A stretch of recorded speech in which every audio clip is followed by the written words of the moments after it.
Hello friends, welcome to SS exam.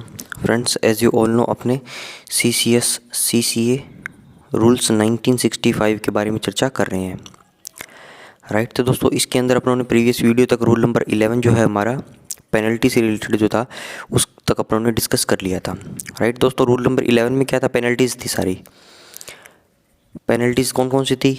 Minor penalty और दोस्तों major penalty. Right, minor penalty थी और दोस्तों मेजर पेनल्टी थी, और कुछ दोस्तों एडमिनिस्ट्रेटिव एक्शंस अपनों ने देखे थे। ठीक है, जैसे वार्निंग दे दी, ठीक है, रेप्रीमेंड कर दिया, एडमोनिश कर दिया, ठीक है, लेटर ऑफ क्वेश्चन दे दिया। तो ये सारे एडमिनिस्ट्रेटिव ऑप्शन थे, ताकि ऑफिस के अंदर दोस्तों कोई काम अगर कोई गड़बड़ कर रहा है, छोटी मोटी गड़बड़ है, ठीक है, डिसिप्लिनरी एक्शन लेना उस पर सही नहीं है, ठीक है, इतने सबूत नहीं है आपके पास, तो ये सब चीज़ें कर दोगे तो ऑफिस का काम अच्छे से चलता है। राइट। और रूल नंबर 11 दोस्तों क्या था? पेनल्टीज़ के बारे में था, माइनर पेनल्टी और मेजर पेनल्टी। राइट। और ये दोस्तों माइनर पेनल्टी और मेजर पेनल्टी जो थी, माइनर कितनी थी? 4 थी, और 4 में 1 जोड़ दोगे तो मेजर में कितने? 5 हो जाएगी। राइट। 4 दोस्तों आपको याद आ रही है थोड़ी बहुत? माइनर पेनल्टी सबसे पहले कौन सी थी दोस्तों? सेंश्योर थी। फिर क्या था? प्रमोशन रोका था हम लोगों ने। ठीक है, फिर 3 के अंदर 2 थे। चौथी कौन सी थी दोस्तों? पहले प्रमोशन रोक लिया, फिर इंक्रीमेंट रोक लूँगा मैं। ठीक है, 3 के अंदर पहले तो कोई जैसे कंप्यूटर तोड़ दिया, पेक्यूनियरी लॉस कर दिया, उसकी वसूली कर ली। ठीक है, थर्ड के ए के अंदर क्या था? टाइम स्केल में एक स्टेज 1 स्टेज नीचे करना है। ठीक है, 3 साल से कम होना चाहिए।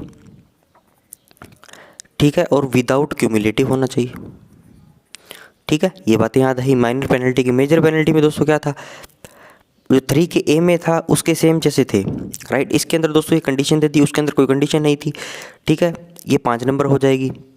ठीक है, फिर दोस्तों 6 नंबर पेनल्टी कौन सी थी? पहले पे के बारे में था, इधर ग्रेड पर सर्विस पोस्ट कर देंगे। राइट। फिर दोस्तों 5 6, फिर 7वीं 8वीं 9वीं कौन सी हो जाएगी? ये तो बिल्कुल ईजी है, पहले कंपल्सरी रिटायरमेंट, फिर रिमूवल और फिर डिसमिसल।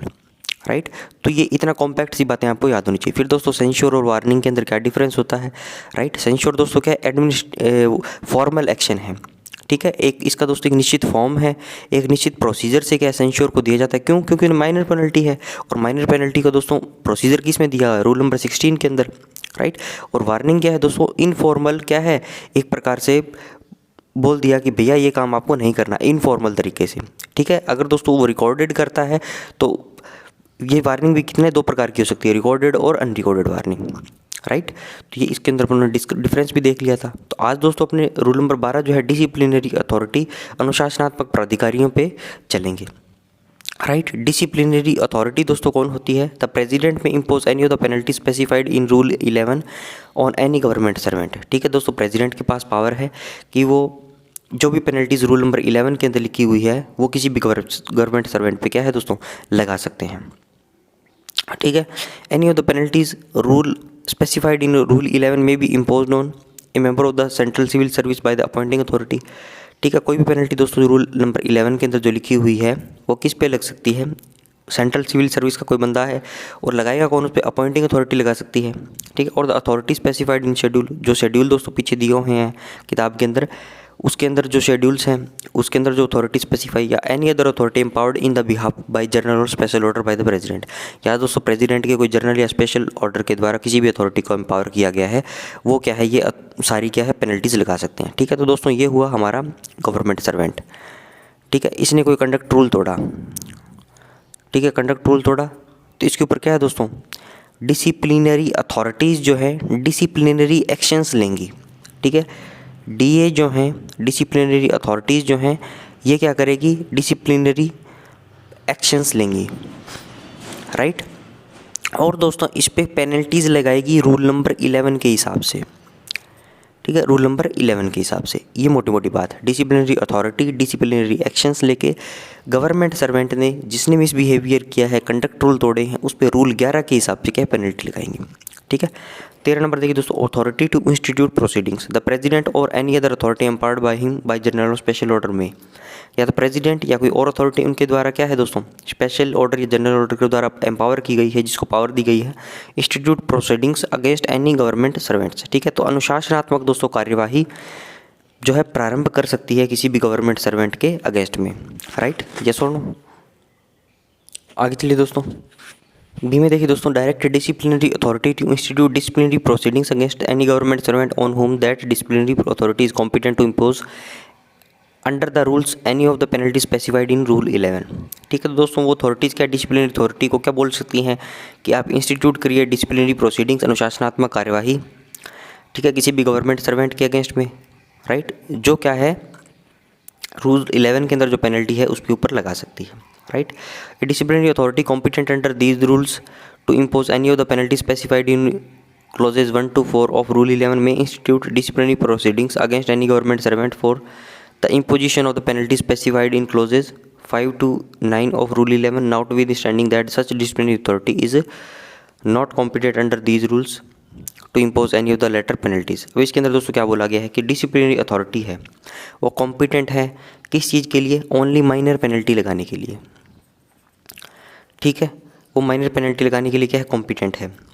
लेकिन दोस्तों वो जो है अनुशासनात्मक कार्यवाही जो है उस गवर्नमेंट सर्वेंट के अगेंस्ट में जो 5 से 9 मेजर पेनल्टी वाली है वो भी स्टार्ट कर सकती है, ठीक है। ये जो डिसिप्लिनरी अथॉरिटी कॉम्पिटेंट है मेजर माइनर पेनल्टी लगाने के लिए, वो दोस्तों मेजर पेनल्टी लगाने के लिए जो डिसिप्लिनरी प्रोसीडिंग्स होंगी, जो अनुशासनात्मक कार्यवाहियाँ होंगी, उनको स्टार्ट करने के लिए भी क्या है दोस्तों, इसको इनिशिएट कर सकती है disciplinary proceedings, right. Notwithstanding that the disciplinary authority is not competent under these rules to impose any of the latter penalties. लेकिन दोस्तों वो क्या है, ये वाली जो है पेनल्टीज़ वो लगा नहीं सकती, ठीक है। इसको बताने का मकसद ये है कि डिसिप्लिनरी अथॉरिटी जो माइनर पेनल्टी लगा सकती है वो इनिशिएट तो कर देगी मेजर पेनल्टी वाली डिसिप्लिनरी प्रोसीडिंग्स, लेकिन दोस्तों जब फाइनल करने की बात आएगी तो फाइनल जो कॉम्पिटेंट होगा मेजर पेनल्टी लगाने के लिए वो अथॉरिटी जो क्या है उस पर एक्शन लेगी, राइट। आगे चलिए फ्रेंड्स, नेक्स्ट देखिए दोस्तों पार्ट नंबर 6 पे चलते हैं अपने procedure for imposing penalties, right. Rule number 14 के अंदर दोस्तों क्या है, प्रोसीजर फॉर इम्पोजिंग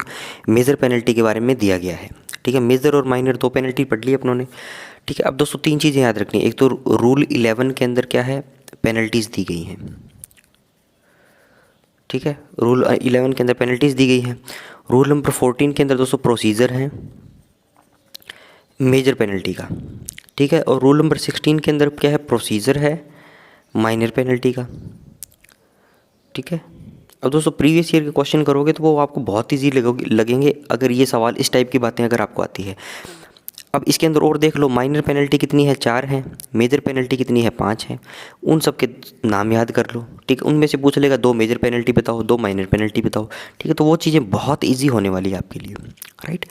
तो इसके अंदर देखिए दोस्तों प्रोसीजर फॉर इम्पोजिंग पेनल्टी जो है, इसके अंदर procedure for imposing major penalty, ठीक है। अब मेजर पेनल्टी लगाने का क्या प्रोसेस है वो इस पूरे रूल नंबर 14 के अंदर दिया गया है, ठीक है।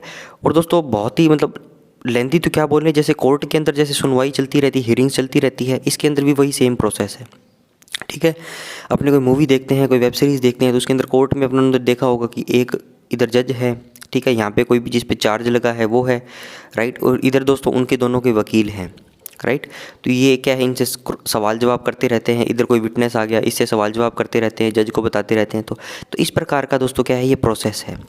और दोस्तों ये जो वो तो होता है पूरा जुडिशियल प्रोसेस, ठीक है, पूरा कोर्ट के अंदर। ये दोस्तों ये जो प्रोसेस है ये क्वासी जुडिशियल नेचर का इसको बोलते हैं। क्यों? क्योंकि दोस्तों इसके अंदर प्रॉपर जो जिसके पास जज की डिग्री है या जिसके पास वकील की डिग्री है वो लोग इसके अंदर क्या इंक्वायरी नहीं करते। इसके अंदर दोस्तों डिपार्टमेंट के ही लोग जो क्या है वही क्या है इसके अंदर इंक्वायरी करते हैं, राइट। तो इसके अंदर लीगल प्रैक्टिशनर भी आ सकता है, इसलिए इसको क्वासी जुडिशियल इसको क्या है बोल दिया कि हाँ कुछ हिस्सा इसके अंदर जो क्या है कोर्ट मतलब जो लीगल प्रैक्टिशनर है वो भी भाग ले सकते हैं, और दोस्तों डिपार्टमेंट के लोग जो लीगल प्रैक्टिशनर नहीं हैं वो भी इस इंक्वायरी के अंदर क्या है दोस्तों भाग लेंगे। यस और नो। और दोस्तों ये जो प्रोसीजर है मेजर पेनल्टी लगाने का जो पूरा प्रोसेस है इसके अंदर मेनली आपको 1 2 3 4 5 और ज़्यादा से ज़्यादा दोस्तों 6 करैक्टर देखने को मिलेंगे, ठीक है। 6 से ज़्यादा करैक्टर क्या है इसके अंदर नहीं है। जैसे उन्होंने पहला तो दोस्तों आपको मिलेगा डिसिप्लिनरी अथॉरिटी। डिसिप्लिनरी अथॉरिटी कौन होता है दोस्तों? जो डिसिप्लिनरी एक्शंस लगाता है, डिसिप्लिनरी प्रोसीडिंग्स प्रारंभ करता है, ठीक है, जिसके पास अथॉरिटी है दोस्तों डिसिप्लिनरी अथॉरिटी के पास कि वो डिसिप्लिनरी प्रोसीडिंग्स को स्टार्ट करे, राइट। और क्या है दोस्तों रूल नंबर 11 के अंदर जो पेनल्टीज़ दी गई हैं दोस्तों उनको इम्पोज कर सके वो, राइट।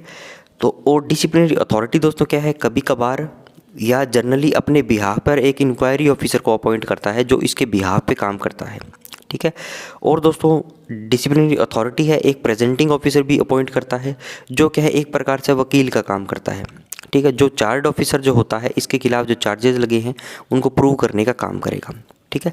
अब दोस्तों इसको एक प्रकार से आप जज मान लो, ये हो गया इसका एक वकील। ये हुआ दोस्तों चार्ज ऑफिसर जो कटघरे में खड़ा है। और दोस्तों चार्ज ऑफिसर का वकील कौन हो गया? डिफेंस असिस्टेंट, ठीक है। इसको दोस्तों डीए बोलते हैं, डिफेंस असिस्टेंट। ये इसका दोस्त हो सकता है, ठीक है, ये इसका फ्रेंड हो सकता है, ठीक है। और ये भी दोस्तों क्या है, रिटायर्ड कोई कर्मचारी हो सकता है, लीगल प्रैक्टिशनर हो सकता है। वो कंडीशन अपने धीरे धीरे देखेंगे आगे जाके, ठीक है। एक कंडीशन दोस्तों आपको आप याद रख लो, डीए ने आईओ को अपॉइंट किया, डीए ने पीओ को अपॉइंट किया, ठीक है। अगर दोस्तों केस ऐसा है कि जिसके अंदर लीगल प्रैक्टिशनर की सहायता पड़ सकती है, ठीक है, कोई लीगली कोई केस है, तो पीओ जो है दोस्तों वो लीगल प्रैक्टिशनर क्या है, ये अपॉइंट करते हैं, ठीक है। पीओ क्या है दोस्तों, प्रॉपर जो वकील होता है उसको अपॉइंट करते हैं। अगर दोस्तों इन्होंने पीओ को लीगल प्रैक्टिशनर अपॉइंट कर दिया, तो सीओ जो है वो डिफेंस असिस्टेंट जो होगा उसको भी लीगल प्रैक्टिशनर क्या है वो अपॉइंट कर सकता है, ठीक है। इसके अंदर बाद दोस्तों एक करेक्टर ये है कि ये विटनेसेस होंगे, इनसे क्रॉस एग्जामिनेशंस होता रहेगा, ठीक है। तो इस प्रकार से दोस्तों ये पूरा प्रोसेस चलता रहेगा। मोटी मोटी बात ये है। अब दोस्तों इसके अंदर क्या है, ये इसके अंदर जो थ्योरेटिकल बातें हैं वो अपनी भी एक बार पढ़ लेते हैं ताकि हमारी बेहतर समझ बन जाए। No order imposing any of the penalty specified in Rule 5 to 9 of Rule 11 shall be made except after an inquiry held as far as may be in the manner provided in this rule। इसके अंदर बोल रहा है दोस्तों कोई भी penalty अगर आपको लगानी है 5 से लेकर 9 तक, मेजर पेनल्टी की बात कर रहा है, तो वो नहीं लगेगी अगर आप इंक्वायरी हेल्ड नहीं करते, ठीक है। आप या ऐसे सोच लो कि अगर आपको ये पेनल्टी लगानी है तो आपको इंक्वायरी हेल्ड करवानी ही पड़ेगी, ठीक है। As far as may be in the manner provided in this rule, ठीक है। जो मैनर इस रूल के अंदर दिया हुआ है उसके हिसाब से क्या है आपको इंक्वायरी हेल्ड करवानी पड़ेगी और वो प्रोसेस जो क्या है कंप्लीट करना पड़ेगा, ठीक है। 2 नंबर देखिए दोस्तों, when ever the DA is of the opinion that there are grounds for inquiring into the truth of any imputation of misconduct or misbehavior against a government servant, it may itself inquire into or appoint under this rule or under the provisions of the Public Servants Inquiries Act 1850 as the case may be an authority to inquire into the truth thereof। दोस्तों इसके बीच में कहीं भी full stop नहीं है, ठीक है। तो इसको दोस्तों पढ़ने का क्या तरीका है, when ever the disciplinary authority is of the opinion that, जब कभी भी जो अनुशासनात्मक प्राधिकारी है, जो डीए है, उसको ऐसा लगता है कि ग्राउंड है किस चीज़ के लिए इंक्वायरी करने के लिए, किसके अंदर सच जानना है, किस चीज़ का आरोप लगे हैं कदाचार के और दुर्व्यवहार के किसी भी सरकारी कर्मचारी पे, किसी भी सरकारी कर्मचारी पे दोस्तों आरोप लगे हैं कदाचार के और दुर्व्यवहार के, उस चीज़ का सच जानना है, उसका ट्रुथ बाहर निकालना है, इसलिए दोस्तों इंक्वायरी करनी है, ठीक है। तो ये क्या करेगा, या तो ये खुद कर लेगा disciplinary authority inquiry, it may itself inquire into, या दोस्तों अपॉइंटिंग करेगा अंडर दिस रूल और under the provisions of the public servant inquiry act 1850 as the case be an authority to inquire into the truth thereof, ठीक है। या तो खुद जांच कर लेगा या कोई अपॉइंट करेगा एक अथॉरिटी जो इस मामले की जांच कर सके, जिसको दोस्तों जनरली इंक्वायरी ऑफिसर या दोस्तों आपको कहीं कहीं इंक्वायरी अथॉरिटी भी देखने को मिलेगा, ठीक है। ये चीज़ समझ में आई दोस्तों आपको? आगे चलिए नेक्स्ट देखिए दोस्तों, provided that where there is a complaint of sexual harassment within the meaning of rule 3C of CCS conduct rules, ठीक है दोस्तों। सेक्सुअल हरासमेंट एक्ट अपनों ने पढ़ा था, राइट। तो उसका दोस्तों रूल जो 3C था उसके अंदर सेक्सुअल हरासमेंट की बात थी कि आप लैंगिक उत्पीड़न जो है नहीं कर सकते, ठीक है। प्रोवाइडेड दैट अगर दोस्तों कंप्लेंट सेक्सुअल हरासमेंट से रिलेटेड है, राइट, तो उस केस के अंदर complaints committee established in each ministry और डिपार्टमेंट और office for enquiring into such complaints, ठीक है। तो दोस्तों सेक्सुअल हरासमेंट एक्ट के अंदर अपनों ने पढ़ा था कि एक कमेटी का जो क्या है गठन किया जाता है, राइट, हर एक डिपार्टमेंट हर एक विभाग के अंदर, ठीक है। जैसे दोस्तों किसी भी कंडक्ट रूल तोड़ा तो डिसिप्लिनरी अथॉरिटी जो क्या इंक्वायरी करेगी उस पर, ठीक है। वैसे ही दोस्तों अगर सेक्सुअल हरासमेंट का केस आया आपके पास, ठीक है, 3C के अंदर, the complaints committee established in each ministry और डिपार्टमेंट और office for enquiring into such complaints, ठीक है। तो दोस्तों जो कंप्लेंट्स कमेटी एस्टेब्लिश्ड की होगी वो क्या करेगी, इन मैटर्स के अंदर इंक्वायरी करेगी, ठीक है। shall be deemed to be the inquiry authority appointed by the disciplinary authority for the purpose of these rules and the complaints committee shall hold, ठीक है। तो ये क्या करेगी, दो shall be deem to be inquiring authority appointed by the disciplinary authority. ठीक है, तो दोस्तों डिसिप्लिनरी अथॉरिटी जैसे इंक्वायरी ऑफिसर अपॉइंट करता है अपने बिहाफ पे काम करने के लिए। तो दोस्तों सेक्सुअल हरासमेंट के केस में जो कमेटियाँ जो होगी वही क्या होगी, इनकी जांच करने वाला एक प्रकार से इंक्वायरी अथॉरिटी या इंक्वायरी ऑफिसर होगा। ठीक है, ये बात ये बोल रहा है, shall be deem to be the inquiry authority appointed by the disciplinary authority for the purpose of these rules and the complaints committee shall hold if separate procedure has not been prescribed for the complaints committee for holding the inquiry into the complaints of sexual harassment the inquiry as far as practicable in accordance with the procedure laid down in these rules। ठीक है, अगर दोस्तों committee के पास, sexual harassment committee के पास अगर कोई procedure है prescribed तो वो उसका यूज़ करे इंक्वायरी होल्ड करने के लिए, नहीं तो ये जो प्रोसीजर इस इन नियम के अंदर लिखा हुआ है वो प्रोसीजर वो फॉलो कर सकती है। राइट, आगे चलिए दोस्तों। नेक्स्ट देखिए दोस्तों 3 नंबर में क्या है, where it is proposed to hold an inquiry against a government servant under this rule and rule 15 the disciplinary authority shall draw up or cause to be drawn up. जब भी दोस्तों propose आता है किसी भी इंक्वायरी को hold करने के लिए किसी भी गवर्नमेंट सर्वेंट के खिलाफ, या तो इस रूल में या रूल 15 में, तो जो डीए जो होती है, अनुशासनात्मक प्राधिकारी जो होते हैं, वो दोस्तों इंक्वायरी हेल्ड करते हैं। ठीक है, और दोस्तों कॉज उसके क्या है दोस्तों, ड्रॉन करते हैं, निकालते हैं। राइट, क्या क्या बातें और चीज़ें करते हैं। 1 नंबर में देखिए दोस्तों, the substance of the imputations of misconduct or misbehaviour into definite and distinct articles of charge. ठीक है, तो दोस्तों जो आरोप लगे हैं, इम्प्यूटेशंस का मतलब होता है आरोप लगाना। ठीक है, आरोप जो होते हैं किस चीज़ के, मिसकंडक्ट मतलब कदाचार, और दोस्तों मिसबिहेवियर मतलब दुराचार। ठीक है, मिसबिहेवियर आपने किया है, तो दोस्तों कदाचार और दुराचार के जो आरोप लगे हैं उनको डिफरेंट डेफिनेट और डिस्टिंक्ट आर्टिकल्स ऑफ चार्ज। ठीक है, तो दोस्तों किस आर्टिकल को आपने तोड़ा है, ठीक है, कंडक्ट रूल के अंदर, उसके हिसाब से क्या उनको डिवाइड कर देंगे वो। ठीक है, डेफिनेट मतलब निश्चित, डिस्टिंक्ट मतलब अलग अलग चार्जेस जो उन पे लगे हैं उसको क्या है दोस्तों अलग अलग क्या स्टेटमेंट बना लेंगे उसकी। सेकंड दोस्तों, statement of the imputations of misconduct or misbehaviour in support of each article of charge which shall contain. ठीक है, एक दोस्तों स्टेटमेंट बना लेंगे जिसके अंदर वो जो आरोप लगे हैं मिसकंडक्ट और मिसबिहेवियर के, इन support of each article of charge. ठीक है, तो कौन कौन से आर्टिकल्स के अंदर वो चार्जेस लगे हैं। ठीक है, तो उसके अंदर क्या लिखा होगा दोस्तों स्टेटमेंट के अंदर, statement of all relevant facts including any admission or confession made by the government servant. ठीक है, तो दोस्तों उस स्टेटमेंट के अंदर सारी बातें वो लिखेंगे कि अगर कोई गवर्नमेंट सर्वेंट ने एडमिट किया है या कन्फेस किया है कुछ भी, कोई भी बात, तो वो उसके अंदर आ जाएगी। A list of documents by which and a list of witnesses by whom the articles of charge are propose to be sustain. ठीक है, तो दोस्तों डॉक्यूमेंट्स की लिस्ट बना लेंगे, उसके अंदर विटनेसेस की लिस्ट होगी। ठीक है, जो भी आर्टिकल्स ऑफ जो भी चार्ज लगाए हैं वो जिन जिन आर्टिकल पे लगाए हैं, ठीक है, जो सस्टेन करेंगे उस केस के अंदर आगे। ठीक है, तो उस चीज़ की क्या है, एक मोटी मोटी बात यह है कि एक स्टेटमेंट बना लेंगे जिसके अंदर आरोप होंगे। ठीक है, गवर्नमेंट सर्वेंट ने कुछ एडमिट किया तो उसकी बातें आ जाएगी, और कोई विटनेस है तो उसकी बातें क्या है उसके अंदर मेंशन ये कर लेंगे। आगे चलिए दोस्तों 4 नंबर में देखिए दोस्तों, the disciplinary authority shall deliver to the government servant a copy of the articles of charge, the statement of the imputations of misconduct or misbehaviour and a list of documents and witnesses by which each article of charge is propose to be sustained. ठीक है, तो दोस्तों DA क्या करेगा, disciplinary authority क्या करेगी, government servant को जो भी चार्जेस लगे हैं, ठीक है, उनकी एक कॉपी, ठीक है, स्टेटमेंट है जो इम्प्यूटेशन और मिसकंडक्ट और मिसबिहेवियर का, ठीक है, जो आरोप उस पर लगे हैं उसकी कॉपी, और दोस्तों डॉक्यूमेंट्स विटनेसेस जो भी हैं, राइट, जो उस चार्ज को क्या सस्टेन बनाए रखेंगे, क्योंकि विटनेस ही क्या है दोस्तों, विटनेस ही नहीं होंगे तो केस स्ट्रॉन्ग कैसे होगा। ठीक है, इसलिए यहाँ पे लिखा है इस प्रपोज टू बी सस्टेन। ठीक है, जो क्या है आरोप को जो प्रोसीडिंग है उनको क्या बनाए रखते हैं, राइट, तो इन सब की क्या है कॉपी इंडिविजुअल को दे देंगे गवर्नमेंट सर्वेंट को। इसके बाद क्या दोस्तों, shall require the government servant to submit within such time as may be specified a written statement of his defence to the state whether he desires to be heard in person. ठीक है, तो दोस्तों ये disciplinary authority थी, इसने क्या किया, जो चार्ज ऑफिसर जो है गवर्नमेंट सर्वेंट जो है उसको सारी बातें बता दी। ठीक है, कि ये बातें हैं, ये सारी स्टेटमेंट है, राइट, ये इसको दे दी चार्ज ऑफिसर को। अब दोस्तों ये अपना डिफेंस देगा, डिफेंस मतलब क्या है, ये अपनी रिप्रेजेंटेशन देगा, मतलब अपना पक्ष प्रस्तुत करेगा इसके खिलाफ। ठीक है, जो चार्जेस इसके लगे हैं, या तो ये एडमिट करेगा, ठीक है, या उसको डिनाई करेगा, वो सारी बातें जो होगी वो दोस्तों हियरिंग्स के अंदर होंगी। ठीक है, तो यही बात इसके अंदर लिखी हुई है। कि shall require the government servant to submit within such time as may be specified, जो टाइम लिमिट उसको मिलेगी, written statement of his defence, ठीक है, अपना डिफेंस अपना पक्ष वो क्या है प्रस्तुत करेगा। 5 नंबर देखिए, on receipt of the written statement of defence, इसने क्या है डिफेंस इसको दे दिया डीए को, the DA may itself inquiry into such of the articles of charge, या तो डीए दोस्तों क्या है जो जो चार्जेस लगे हैं उस पर या खुद इंक्वायरी करेगी, एज आर नॉट एडमिटेड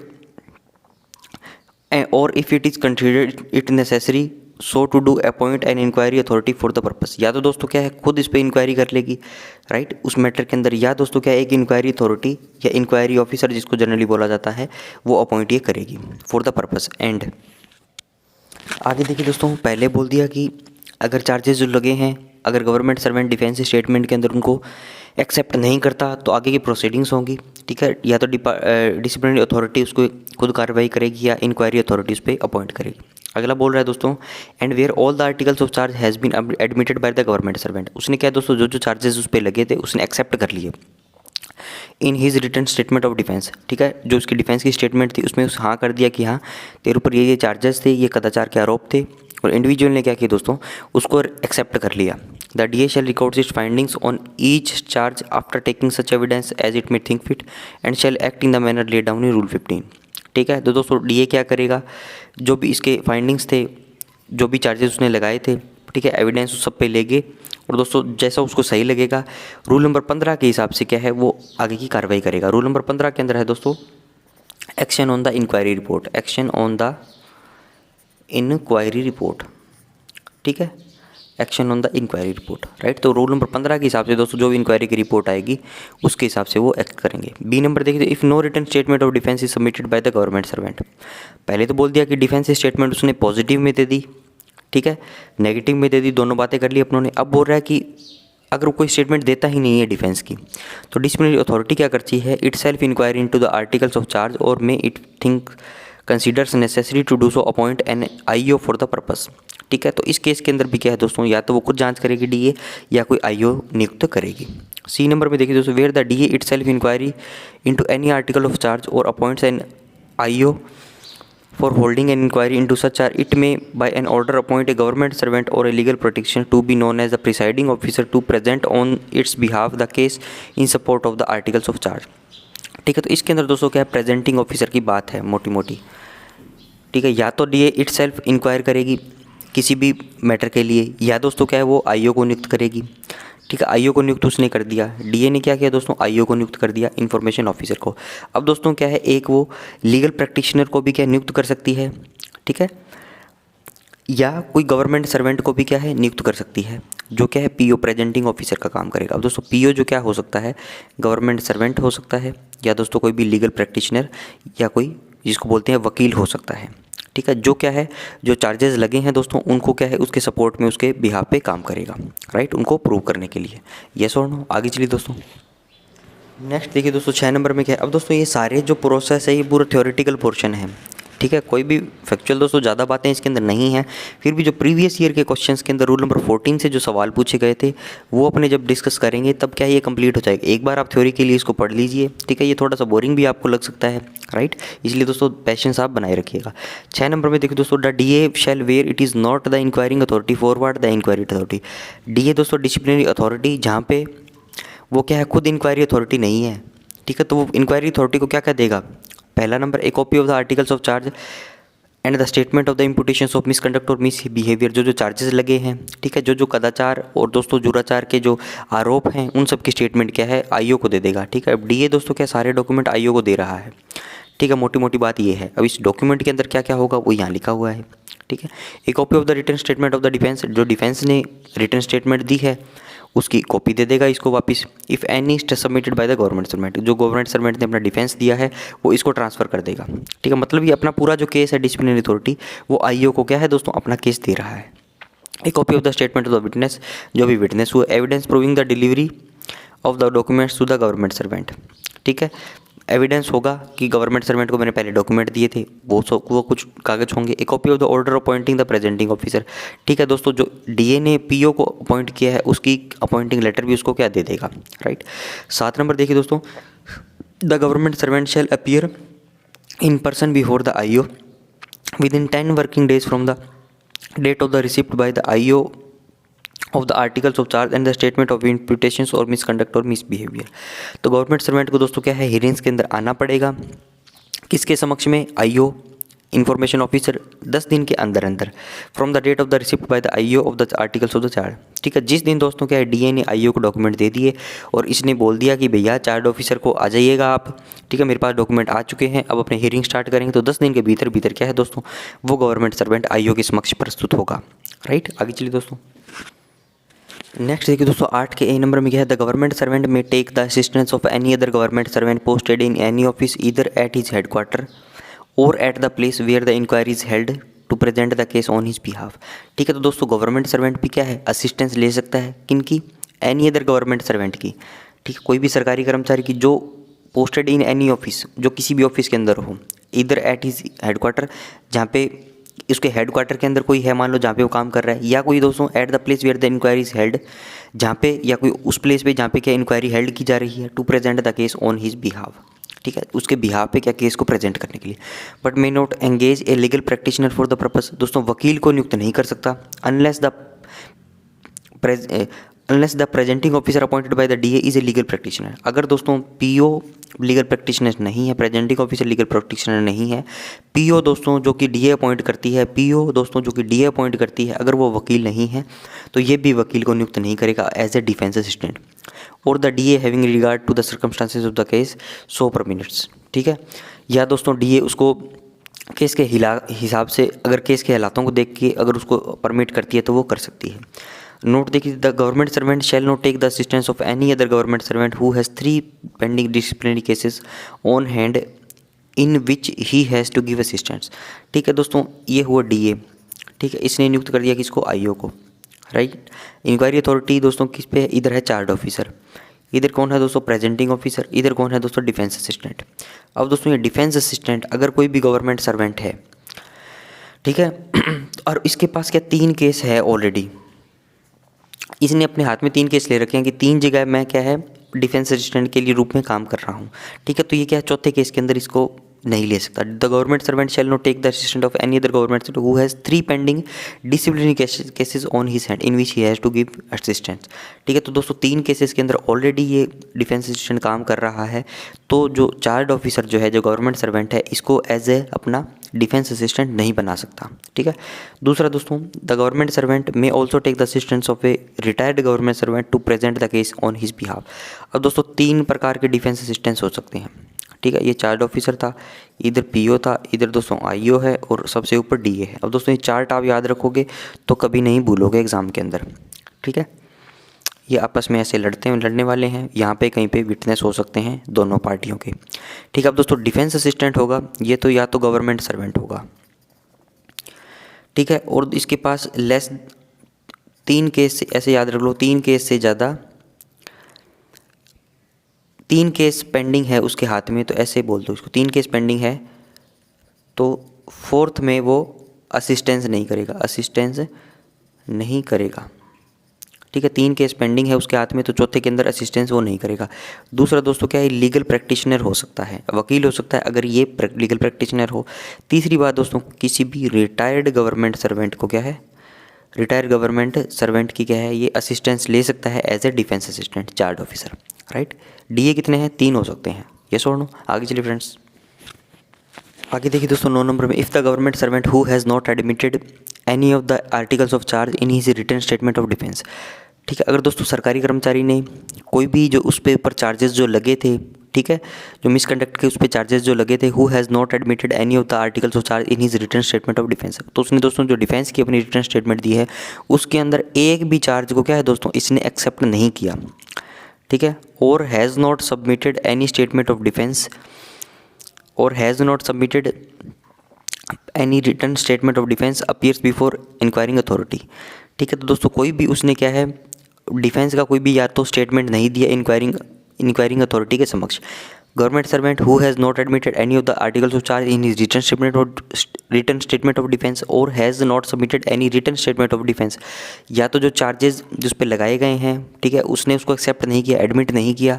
दूसरा दोस्तों, या कोई डिफेंस का स्टेटमेंट ही उसने क्या है रिटन स्टेटमेंट सबमिट नहीं किया आईओ के समक्ष में। Such authority shall ask him whether he is guilty or has or has any defence to make. तो वो दोस्तों आईओ जो क्या करती है, दोस्तों आईओ जो क्या करती है, चार्ज ऑफिसर से पूछती है कि हाँ भैया तू बता वेदर ही इज़ गिल्टी, तू क्या अपने आप को दोषी स्वीकार करता है, गिल्टी स्वीकार करता है तुम। ठीक है, इसका मतलब क्या है दोस्तों, गिल्टी का मतलब क्या है, दोषी है तुम, ये स्वीकार करता है, या तेरे को डिफेंस देना है अपने जो तेरे पास तेरे खिलाफ इंक्वायरी हो रही है। ठीक है, and if he pleads guilty to any of the articles of charge. ठीक है, अगर दोस्तों मान लो उस पर 10 चार्ज लगे थे, ठीक है, फॉर एग्जांपल 10 चार्ज उस पर लगे थे अलग अलग टाइप के, ये मिसकंडक्ट करने के। ठीक है, अगर दोस्तों if he pleads guilty to any of the articles of charge, अगर मान लो उसने 5 चार्ज जो क्या है एक्सेप्ट कर लिए, ठीक है, then the IO shall record the plea, उनको क्या है दोस्तों, इन्फॉर्मेशन ऑफिसर जो है उसको रिकॉर्ड कर लेगा, sign the record and obtain the signature of the government servant thereon. ठीक है, तो दोस्तों 10 जो चार्ज लगे थे, इसने मान लो 5 एक्सेप्ट कर लिए, तो इन 5 पे क्या है वो साइन करवा लेगी आईओ जो है। ठीक है, 5 का तो निपटारा हो गया दोस्तों, 5 चार्जेज और बचे हैं, उन पे क्या कार्रवाई चलती रहेगी। The IO shall return a finding of guilt in respect of those articles of charge to which the government servant pleads guilty. तो दोस्तों जिन चार्जेस को गवर्नमेंट सर्वेंट ने प्लीड्स गिल्टी कर लिया, दोस्त स्वीकार कर लिया, ठीक है, उनके ऊपर जो फाइंडिंग होगी, ठीक है, उनको क्या है दोस्तों, इन्फॉर्मेशन जो अथॉरिटी, इन्फॉर्मेशन ऑफिसर, इन्फॉर्मेशन जो इंक्वायरी जो ऑफिसर है उनको क्या करेगा, रिटर्न कर देगा। ठीक है, मतलब उनको क्या है रफा दफा कर देगा उन चार्जेस को, राइट, मतलब उनके ऊपर क्या है बाद में क्या है एक्शन लिया जाएगा, right. Shall return a finding of guilt in respect of those articles of charge to which the government servant pleads guilty, right, उनको क्या रिटर्न कर देगा उनकी फाइंडिंग्स को, मतलब उस पर वो बात नहीं करेगा। 11 नंबर देखिए दोस्तों, IO shall if the government servant fails to appear within the specified time or refuses or omits to plead. ठीक है, अगर दोस्तों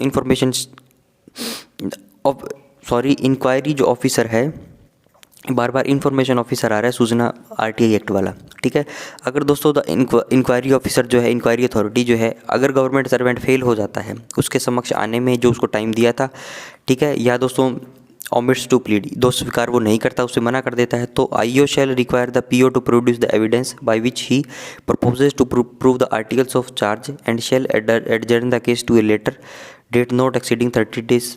ठीक है, तो दोस्तों इस केस के अंदर क्या होता है, या तो गवर्नमेंट सर्वेंट नहीं आया हियरिंग के अंदर, या उसने क्या रिफ्यूज़ कर दिया जो चार्जेस पे लगे थे, तो आईओ क्या है पीओ को बोलेगा, प्रेजेंटिंग ऑफिसर को बोलेगा कि तू भैया सबूत इकट्ठा कर, ठीक है, जिससे अपने क्या इस पे चार्ज लगा सकें, और के जो उस टाइम की जो हियरिंग हो रही उसको दोस्तों एडजर्न कर देगा। ठीक है, लेटर डेट नॉट एक्सीडिंग 30, मतलब 30 दिन के अंदर अंदर क्या एक नेक्स्ट डेट भी दे देगा। ठीक है, after recording an order that the government servant may for the purpose of preparing his defence. ठीक है, कि भैया गवर्नमेंट सर्वेंट क्या कर रहा है, अपना डिफेंस प्रिपेयर कर रहा है, ये रीज़न दे के क्या है वो इंक्वायरी को एडजर्न कर देगा। 12 नंबर देखिए दोस्तों, IO shall on receipt of the notice for the discovery or production of documents forward the same to the authority in whose custody or possession the documents are kept. ठीक है दोस्तों, information officer जो है उसको मान लो disciplinary authority ने क्या है दोस्तों ऑर्डर दे दिया, ठीक है, कि for the discovery or production of documents, कि भैया आप जो इससे रिलेटेड जो डॉक्यूमेंट्स है उनका प्रोडक्शन करो। ठीक है, तो वो सारी जो ये सारा जो नोटिस होगा इसको जो मिला होगा इसको क्या ये फॉरवर्ड कर देगा आईओ, कि इसको उन अथॉरिटीज़ को जिनके पास कस्टडी है, पोजीशन है उन डॉक्यूमेंट्स की।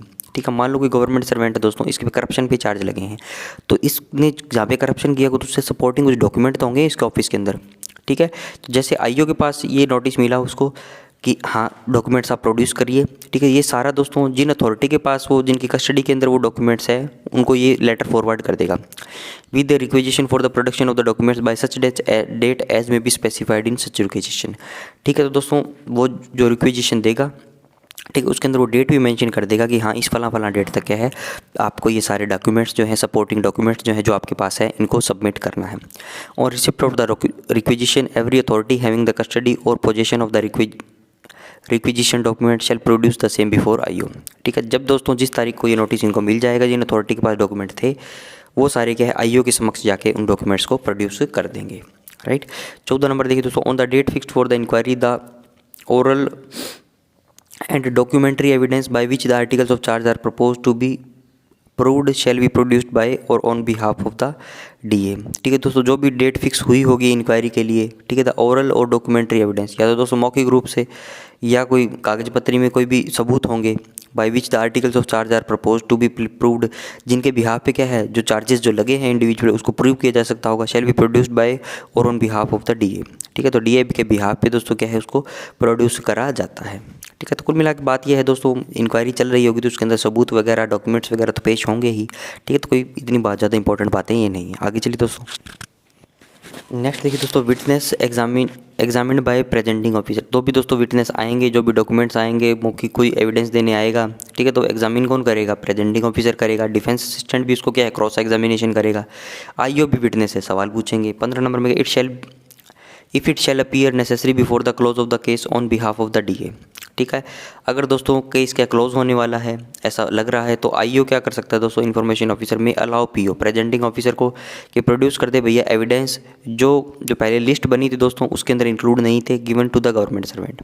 ठीक है, तो दोस्तों क्या नए सबूत नए एविडेंस भी क्या है लाए जा सकते हैं। When the case for the DA is closed When the case for the DA is closed, the government servant shall be required to state his defense orally or in writing as he may prefer। ठीक है, जब दोस्तों DA case departmental जो authority जो है, disciplinary authority जो है, sorry, when the case for the disciplinary authority is closed. ठीक है, अनुशासनात्मक कार्यवाही जो क्या है दोस्तों अपना केस क्लोज करने वाले हैं, the government servant shall be required to state his defence. उस केस के अंदर जो गवर्नमेंट सर्वेंट है उनका क्या है दोस्तों पक्ष ले लिया जाता है ओरली या रिटन के अंदर एज मी में प्रेफर। ठीक है, 17 नंबर देखो, the evidence on behalf of the government servant shall then be produced. ठीक है, इसके बाद क्या है दोस्तों, गवर्नमेंट सर्वेंट भी अपना एविडेंस ला सकता है, right. The witness produced by the government servant shall then be examined and shall be liable to cross examination and examination by the inquiring authority। ठीक है, तो उससे भी क्या है दोस्तों सवाल जवाब होंगे। पहले दोस्तों क्या था दोस्तों, डीए जो ने क्या था, डीए है ये है इंक्वायरी ऑफिसर है। ठीक है, इधर प्रेजेंटिंग ऑफिसर है, इधर क्या है चार्ज ऑफिसर है और इधर है डिफेंस असिस्टेंट। ठीक है, पहले दोस्तों डीए ने बोला कि सारे डॉक्यूमेंट्स निकलवा लो, अपने चार्ज प्रूव करते हैं, तो इन्होंने क्या है अपने पास जो डॉक्यूमेंट थे सारे उन्होंने अपनी ताकत लगा ली। ठीक है, डीए को लगा कि हाँ अब ये केस क्लोज होने वाला है, ठीक है, सारे हमने ताकत लगा ली। अब सीओ चार्ज ऑफिसर को बोल दिया कि भैया तू अपने डिफेंस की स्टेटमेंट दे दे, अगर तेरे पास भी अगर कोई एविडेंस वगैरह है तू भी प्रस्तुत कर ले। ठीक है, तो इनका दोस्तों क्या क्रॉस एग्जामिनेशन वगैरह क्या है ये चलता रहता है, एक ये प्रोसेस है। ठीक है, इसके अंदर मैं आपको ये एक लाइन के अंदर नहीं बता सकता कि ये पूरी प्रोसेस कैसे होगी। ठीक है, ये दोस्तों महीनों चलने वाली प्रोसेसेस हैं। ठीक है, तो अपने एक फिक्स चीज़ पे नहीं जा सकते कि हाँ ऐसा हो गया तो ऐसे हो जाएगा, राइट। मोटी दोस्तों बातें मैंने बता दी कि हाँ ऐसे ऐसे प्रोसेस होता है, कौन किसकी टीम के अंदर है। ठीक है, पीओ कौन होता है, सीओ कौन होता है, डीए कौन होता है, आईओ कौन होता है, डीए कौन होता है, राइट। आगे चलिए दोस्तों, नेक्स्ट देखिए दोस्तों 19 नंबर में, द आईओ में after the completion of the production of the evidence here the PO.